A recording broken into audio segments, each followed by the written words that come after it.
I was looking for some thumbnails for Dexter Resurrection and I stumbled upon this old IGN article. We'll come back to Fog Entertainment.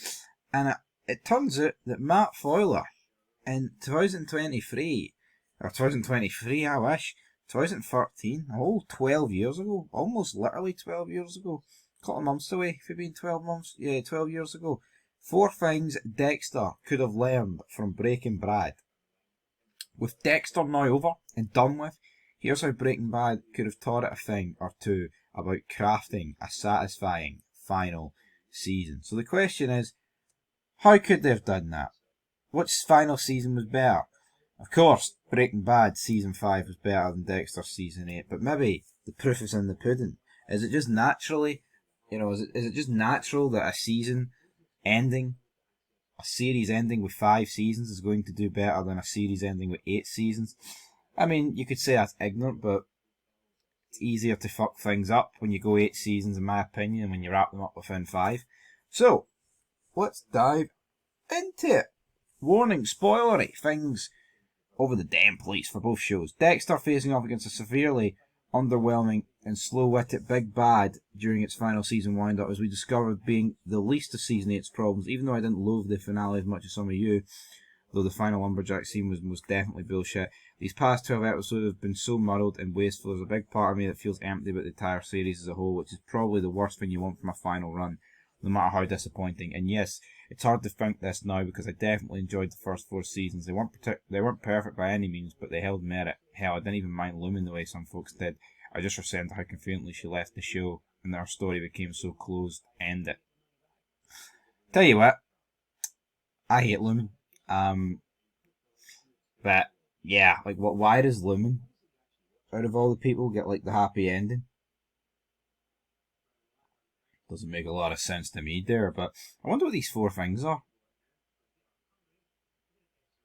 I'm not going to throw out my own endings for Dexter 2020 hindsight. Let's see, the final season of Breaking Bad and Dexter lost. This will be an interesting one. It was sinking like a Bay Harbor butcher, right? So, let slip the dogs of war. As in, don't build up something to squash it back down and release it. The most intriguing parts of Dexter Season 8 were back during the first 4 episodes when Deb was a completely shattered human being, so much that she even tried at the end of Scar Tissue to kill both herself and Dexter in a giant shopping car crash into a lake. But then Dexter and Deb were miraculously brought back together. And immediately afterward, in fact, their insane tension erased, and Deb just became a third wheel who kept commenting about how weird life was now that she both accepted Hannah and Dexter the way they were. I agree. I think Deborah should have just spiraled out of control. I actually really enjoyed the way the first couple of episodes were in season 8, and I can even tell where this guy's going, where like his next line. Like now, think if Breaking Bad had done this, it would be the equivalent of Hank finding out about Walt and them squashing the beef in the garage instead of punching him. He fucking hugs him. Let's share that money, pal. Both shows were coming off a big cliffhanger. Dexter's cliffhanger was even more violent and shocking, if not a little convenient, since La Cuarta was no one's favourite to begin with. So what if Breaking Bad decided to have Hank discover the truth about Walt and then drop it? Maybe Hank got him mad for a bit, and then decided to live with Walter's horrible past, the drug kingpin. Maybe by the end of the season, he and Walt will have backyard barbecues again. Likewise, what if at the end of next Sunday's Breaking Bad finale, Walt and Jesse were back to sitting on couches, drinking beer and watching TV under a pest control tent? I agree. My precious, I've no idea what this fucking means. It's hardly to see the jagged, damaged side of your Dark Defender once they start making bobbleheads of him, t-shirts and Halloween costumes in each and every summer for 4,000 rabid fans screaming their head off at Comic-Con's Ballroom 20, treating each other cast member, especially 2 leads like rock stars. I'm not saying this was the direct cause of Dexter losing its edge, but somewhere down the line, the series forgot that Dexter was a deranged anti-hero, a murdering miscreant, and a smart one at that.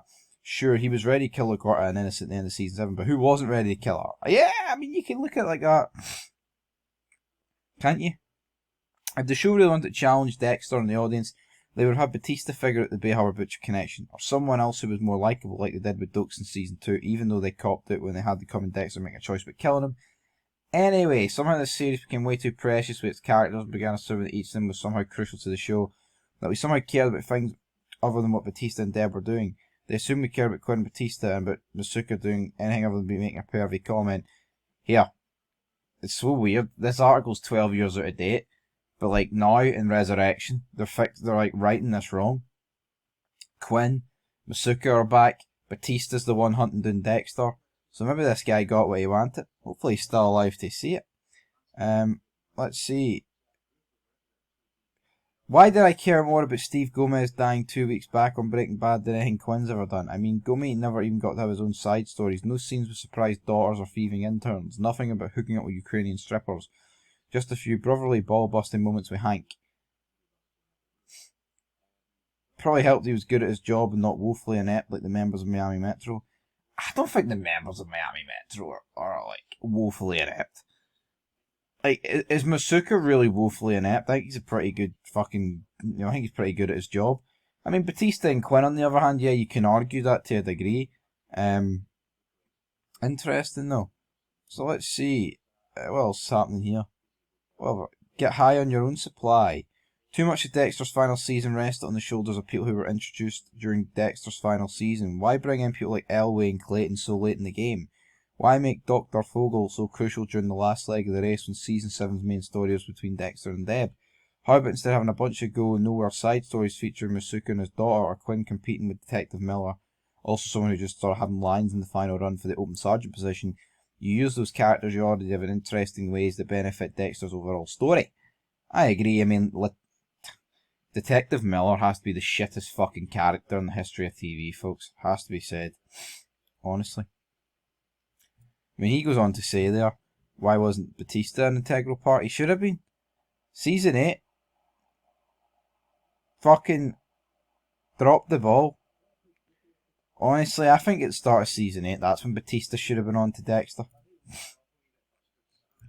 Absolutely. Right, let's fucking scroll down here, folks. Let me. Been there, butchered that. So, not only does Season 8 hand us a bunch of new characters to watch, but it did nothing to nix with the ones that already have. There was just a sour deja vu to it all. The brain surgeon was basically Ice Chucker 2.0, a psycho posing as a loved one / boyfriend so he could get close to Dexter's world, while also leaving gruesome trinkets for a family member who doesn't know they exist in order to get her attention. Unfortunately, too, this clandestine move also meant they had to cast a bland unknown in that role, a guy on the internet mocked, even before they revealed as a brain surgeon, for seeming to come from some sort of Rent a Ryan Gosling store. Yep, that's what I said. I mean, we haven't even got fucking reviewed it, man. I haven't even got to reviewing it. One episode of Season 8, don't we need to review another 11? You're gosh darn diddly right, boy. Anyway, I kinda agree with all that. I'm looking forward to actually getting into the Dexter Season 8 reviews, but it's so weird, my perspective of Dexter, because I finished Season 8 the day fucking Resurrection started. I've no sat around for like 12 years waiting on a sequel to actually fix things, so yeah. Crazy, folks.